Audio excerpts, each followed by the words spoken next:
ബിസ്മില്ലാഹിർറഹ്മാനിർറഹീം. അൽഹംദുലില്ലാഹി വസ്സലാത്തു വസ്സലാമു അലാ റസൂലില്ലാഹ് വഅലാ ആലിഹി വസഹ്ബിഹി അജ്മഈൻ. അമ്മാ ബഅദ്. റബ്ബി യസ്സിർ വലാ തുഅസ്സിർ. റബ്ബി സിദ്നാ ഇൽമൻ വഹിൽമൻ വഫഹ്മൻ വഅഖ്ലൻ വഹിഫ്ളൻ വഅദബൻ കാമിലാ. റബ്ബി തമ്മിമിൽ ഖൈരി വസ്സആദ. അല്ലാഹുമ്മ അക്രിംനാ ബിനൂരിൽ ഇൽമി വബിസുറാത്തിൽ ഫഹം വസിദ്നാ ഇൽമൻ നാഫിഅ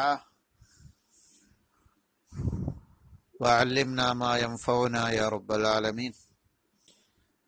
പ്രിയപ്പെട്ടവരെ, നജസിന്റെ വിവിധ ഇനങ്ങളാണ് നമ്മൾ പറഞ്ഞത്. നജസ് നിന്ന് ശുദ്ധിയാക്കൽ നിസ്കാരത്തിന്റെ ഷർത്താണല്ലോ. അതിൽ ദ്രാവകമായ മസ്താക്കുന്ന ഒരു തുള്ളിയാണെങ്കിലും അത് നജസാണ്, വസ്ത്രത്തിലൊന്നും ഉണ്ടാവാൻ പാടില്ല എന്ന് പറഞ്ഞു. പിന്നെ നായ, പന്നി, അതിൽ നിന്ന് പിരിഞ്ഞുണ്ടായ ഇതെല്ലാം നജസാണ് എന്ന് പറഞ്ഞു. ഇനി അന്നജാസത്തു മിനൽ ഫളാത്തി, ബാക്കി വസ്തുക്കളിൽ നിന്നുള്ള നജസ്. അശണ്ടകളിൽ ഫളാത്തിൽ നിന്നുള്ള നജസ്, ഇതല്ലാത്ത മറ്റു വസ്തുക്കളിൽ പെട്ട നജസുകൾ. ഒന്ന് അൽ മൈത്തത്തു. അപ്പൊ നമ്മളിപ്പോ രണ്ട് നജസാ പറഞ്ഞത്, അപ്പൊ ഇത് മൂന്നാമത്തതാ. മുസ്കിർ പറഞ്ഞു മസ്താക്കുന്ന ദ്രാവകമായ, പിന്നെ നായ, പന്നി. പിന്നെ ഇനി അൽ മൈത്തത്തു ശവങ്ങള് നജസ.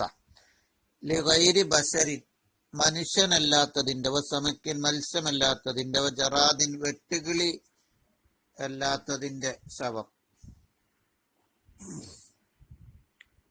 അപ്പൊ ഇതൊക്കെ മനുഷ്യന്, മത്സ്യം, ജറാദ്, വെട്ടുകിളി പറഞ്ഞാല് ചെറിയൊരു പുൽച്ചാടി പോലത്തെ പുൽച്ചാടി, പച്ചപ്പുൽച്ചാടി കണ്ടില്ല, അതിനോട് തുല്യമായ മറ്റൊരു ചാടിയാണ് ജറാദ്.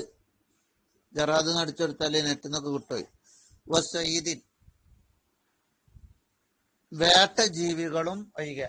ശവം നജസാണ്, മനുഷ്യൻ, മത്സ്യം, വെട്ടുകിളി ഒഴികെ. അപ്പൊ അത് ശവം നജസല്ല. വസീദിൻ, വേട്ട ജീവി, വേട്ടയാടി പിടിച്ച ജീവി. നമ്മൾ വെടിവെച്ചിട്ട് അല്ലെങ്കിൽ അമ്പ് ചെയ്തിട്ട് വേട്ടയാടി ഭക്ഷിക്കാൻ പറ്റുന്ന ഒരു ജീവിയെ വേട്ടയാടി, അപ്പൊ അത് ചത്തുപോയി, എന്നാലും അത് ശവമാണ്, എന്നാലും അത് നജസല്ല. ലം തുദറക്ക്, എങ്ങനെയുള്ള സയ്യിദ് വേട്ട ജീവി? ഇപ്പൊ ഉദാഹരണത്തിന് കാട്ടിൽ പോയി ഹലാലായ മാംസം ഭക്ഷിക്കാൻ പറ്റുന്ന ഒരു ജീവിയെ ഒരാൾ വേട്ടയാടിയാല് ആ വേട്ട ജീവി ചത്താലും നജസല്ല. ലം തുദറക്ക്, എത്തിക്കപ്പെട്ടില്ല. ദക്കാത്തു, അതിന്റെ അറവിനെ എത്തിക്കാൻ കഴിഞ്ഞില്ല, വേട്ടയാടിയപ്പം ചത്തുപോയി. അറവ് കിട്ടിയാലേ നമുക്ക് വീണിട്ടുള്ളൂ, കാൽമ തട്ടി മുറിഞ്ഞിട്ട് വീണു, പിന്നെ അറുത്തു, അത് കുഴപ്പമില്ല.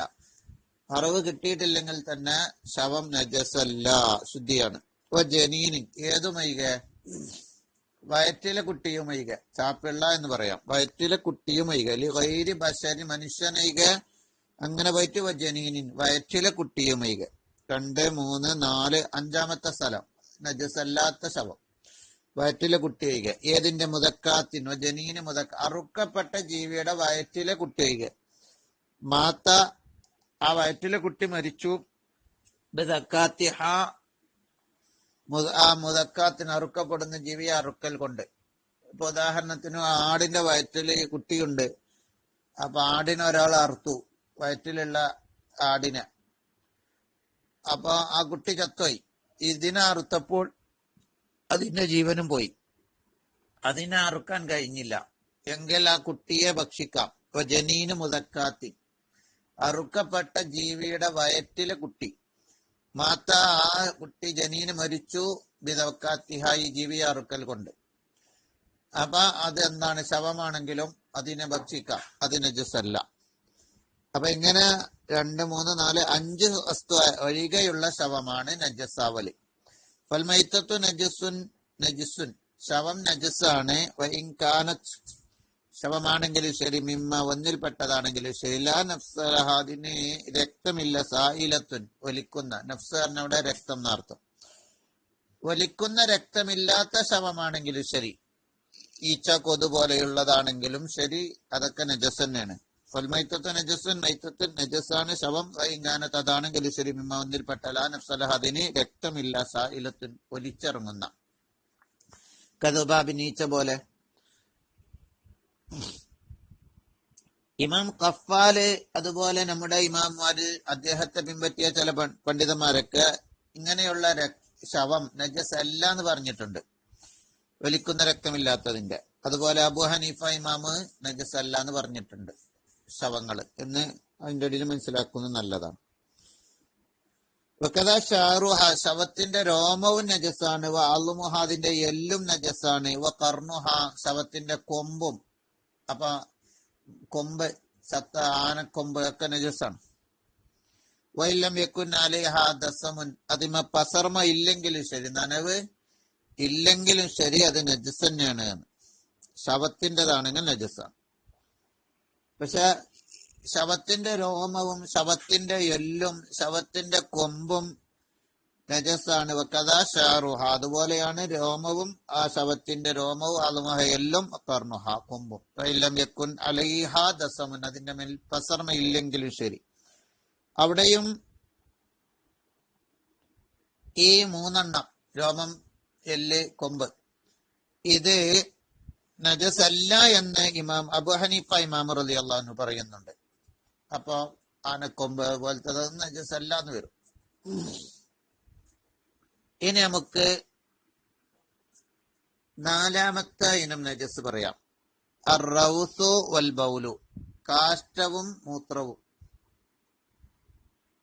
കാഷ്ടവും മൂത്രവും അത് നജസാണ്. അർറൗസു കാഷ്ടവും, വൽ ബൗലു മൂത്രം. വലൗമിൻ മഅ്കൂലിൻ, ഭക്ഷിക്കപ്പെടുന്നതിൻ്റെതാണെങ്കിലും ശരി, ഭക്ഷിക്കപ്പെടുന്ന ജീവിയുടെ, ഇപ്പൊ പശുക്കളുടെ, ആടിന്റെ, കോഴി, ഇങ്ങനെ നമ്മളെ അറുത്ത് തിന്നുന്ന ഭക്ഷിക്കപ്പെടുന്ന ജീവിയുടേതാണെങ്കിലും ശരി, മത്സ്യം, എല്ലാം കാഷ്ടവും മൂത്രവും നജസാണ്. അവിടെ ശറഹിൽ എഴുതിയത് കാണാം. ഖിലാഫൽ ഇസ്തഖ്രി വ റൂയാനി മിൻ അയിമത്തിന, ഇസ്തഖ്രി ഇമാമിന് റൂയാനി ഇമാമിന് എതിരാണ് നമ്മുടെ ഇമാമുമാരിൽപ്പെട്ട. അതുപോലെ മാലിക്, അഹ്മദ്, അവരൊക്കെ പറയുന്നത് ഭക്ഷിക്കപ്പെടുന്നതിന്റെ കാഷ്ടവും മൂത്രവും ശുദ്ധിയാണ് എന്നാ. ഒട്ടകത്തിന്റെ, പശുവിന്റെ, ആടിന്റെ, മത്സ്യത്തിന്റെ കാഷ്ടവും മൂത്രവും ഒക്കെ ശുദ്ധിയാണ് എന്ന് നമ്മുടെ ഇമാമുമാരിൽപ്പെട്ട ഇസ്തഖ്രി, റൂയാനി ഇമാമും അതുപോലെ മറ്റു മദ്ഹബിന്റെ ഇമാമായ ഇമാം മാലിക്, ഇമാം അഹ്മദ് റളിയല്ലാഹു അൻഹും, അവരൊക്കെ അത് ശുദ്ധിയാണെന്ന് പറഞ്ഞിട്ടുണ്ട്. അപ്പൊ ചാണകം ശുദ്ധിയാണെന്ന് പറയുന്ന പണ്ഡിതന്മാരുണ്ടെന്ന് അർത്ഥം. ആട്ടും കാട്ടൊക്കെ ശുദ്ധിയാണെന്ന് പറയുന്നവരുണ്ട്.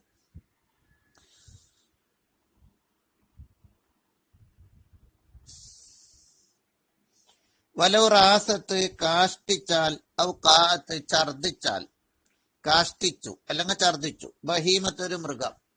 ഹബ്ബൻ, ഒരു ധാന്യമണിയ. ധാന്യമണി പറഞ്ഞാല്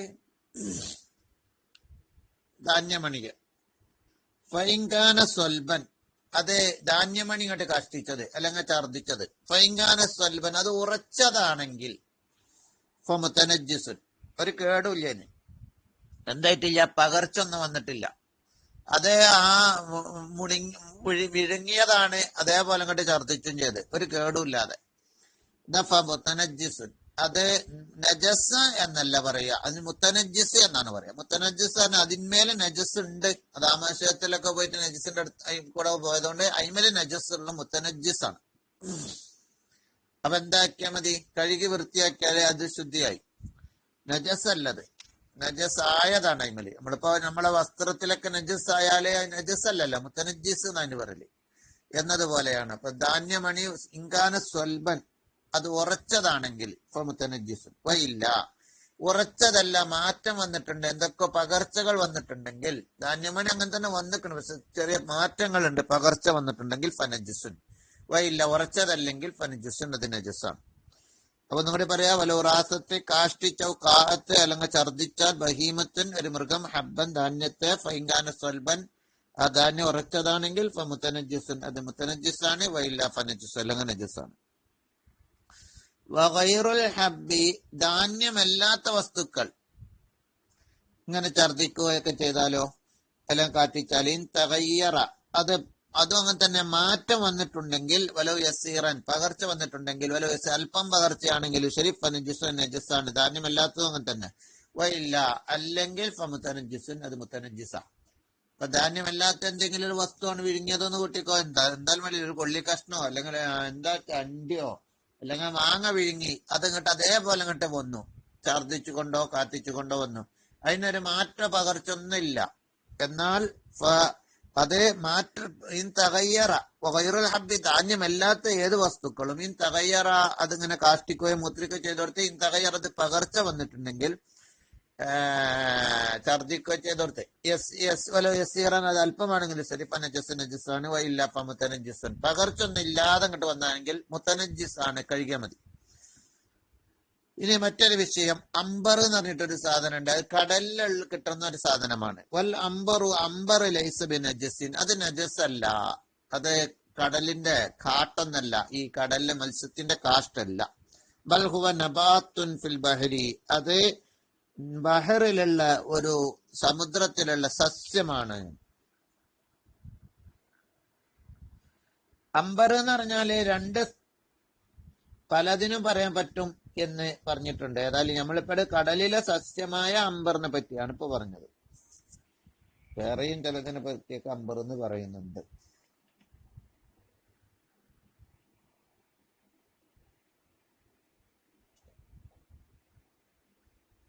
ഇനി ചില നജസ്സുകൾ പറയാം. 5 അൽമതിയും അൽവതിയും, മതിയും വതിയും.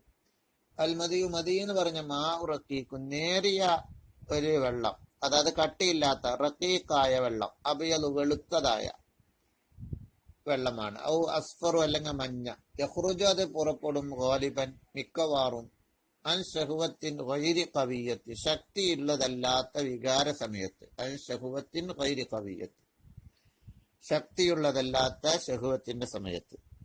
വൽ വദിയു, വദി എന്ന് പറഞ്ഞാൽ അതാണ് മതി, നേരത്തെ വികാര സമയത്ത് പുറപ്പെടും. വൽ വദിയു, വദി എന്ന് പറഞ്ഞാൽ മാവും കതിറും, കട്ടിയുള്ള ഒരു വെള്ളമാണ്, അല്ല കട്ടിയായിരിക്കും. സഹീനുൻ, കതിറും തന്നെ കലക്കുള്ള, സഹീനും കട്ടിയുള്ള, അബിയല് വെളുത്ത, യഖ്റുജു ഗാലിബൻ അധികം അത് പുറപ്പെടും, അഖ്ബൽ ബൗലി മൂത്രിച്ച ഉടനെ. അവ എന്റെ ഹംലി ഷൈഇൻ സഖീലിൻ, അല്ലെങ്കിൽ ഹംലി ചുമക്കുന്ന സമയത്ത്, ഷൈഇൻ സഖീലിൻ ഭാരമുള്ള വസ്തുക്കൾ ചുമക്കുമ്പോ വരുന്ന, അല്ലെങ്കിൽ മൂത്രിച്ചാലൊക്കെ കട്ടിയുള്ള ഒരു ദ്രാവകം ചിലപ്പോൾ മൂത്രദ്വാരത്തിലൊക്കെ ഇടവരും, അതിനാണ് വദി എന്ന് പറയാ. മറ്റേത് മതി. രണ്ടും നജസാണ്. അപ്പൊ 5ാമത്തെ ഇനം അതാണ്.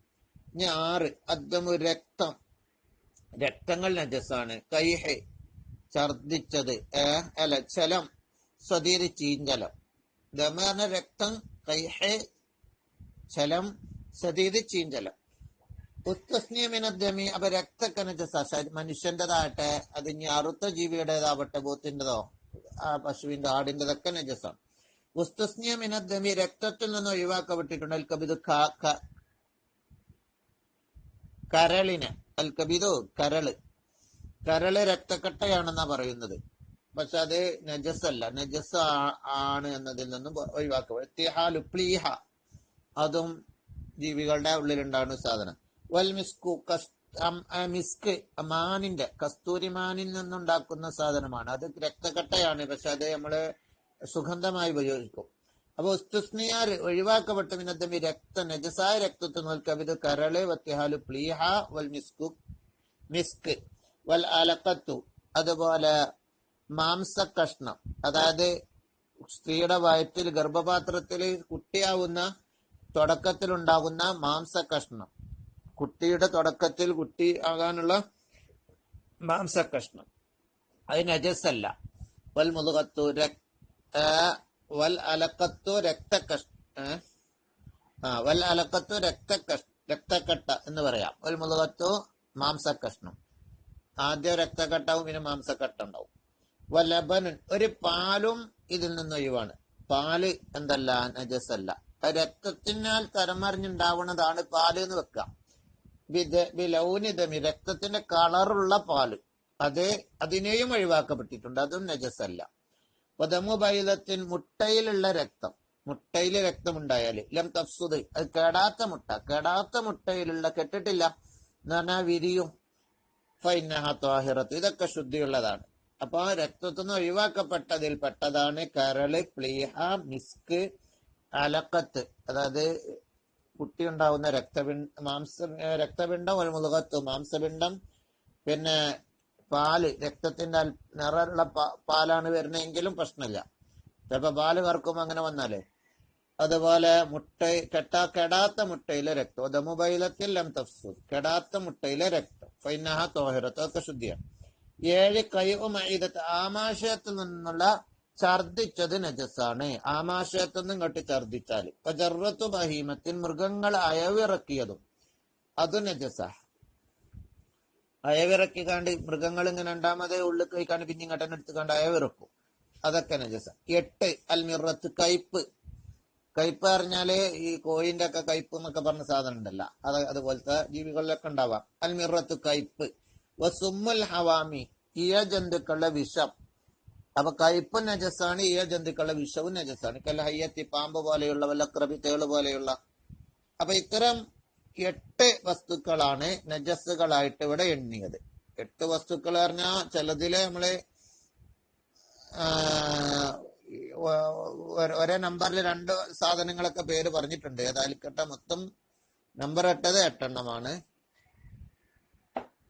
ചലം, ചീഞ്ചലം, രക്തം, ഇതെല്ലാം കൂടെ ഒന്നായിട്ട്, വതി, ഇത് രണ്ടും കൂടെ ഒന്നായിട്ടാ കൂട്ടിയത്. ഏതായിരിക്കട്ടെ, ഇൻഷാ അല്ലാഹ് എല്ലാവരും ശ്രദ്ധിക്കുക. അസ്സലാമു അലൈക്കും.